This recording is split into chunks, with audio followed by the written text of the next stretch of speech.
KM ഷാജഹാനെതിരെ വീണ്ടും case. Shah Jahan അധിക്ഷേപിച്ചുവെന്ന വനിതാ ഡോക്ടറുടെ പരാതിയിലാണ് തിരുവനന്തപുരം സൈബർ പോലീസ് കേസെടുത്തത്. സിജോ വി ജോൺ വിവരങ്ങൾ നൽകും. സിജോ, എന്താണ് ഷാജഹാനെതിരെയുള്ള കേസ്? കണ്ണൂർ സ്വദേശിനിയായിട്ടുള്ള ഒരു വനിതാ ഡോക്ടറാണ് പരാതി നൽകിയിരിക്കുന്നത്. ഇവരെ അധിക്ഷേപിക്കുന്ന രീതിയിൽ പരാമർശങ്ങൾ നടത്തി എന്നുള്ളതാണ് ഷാജഹാനെതിരെ നൽകിയിരിക്കുന്നത്. ഇതിലാണ് ഇപ്പോൾ ഷാജഹാനെതിരെ കേസെടുത്തിരിക്കുന്നത്. ഇതിന്റെ ജാമ്യം മറ്റു നടപടികളിലേക്ക് ഷാജഹാൻ കടക്കുന്നുവെന്നാണ് നമുക്ക് മനസ്സിലാക്കാൻ സാധിക്കുന്നത്. എന്തായാലും തുടർച്ചയായി KM ഷാജഹാനെതിരെ കേസുകൾ വരികയാണ്.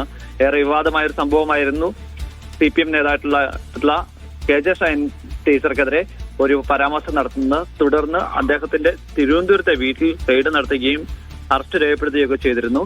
അതിന് പിന്നാലെ അദ്ദേഹത്തിന് ജാമ്യം ലഭിക്കുന്ന ഒരു സാഹചര്യം ഉണ്ടായിരുന്നു. അങ്ങനെ നിരവധിയായ കേസുകളാണ് ഇപ്പോൾ ഷാജഹാനെതിരെ വന്നിരിക്കുന്നത്. എന്തായാലും ഇതിൽ വിശദമായ അന്വേഷണം നടക്കുന്നു എന്നുള്ളതാണ് തിരുവനന്തപുരം സിറ്റി സൈബർ പോലീസ് വ്യക്തമാക്കുന്നത്.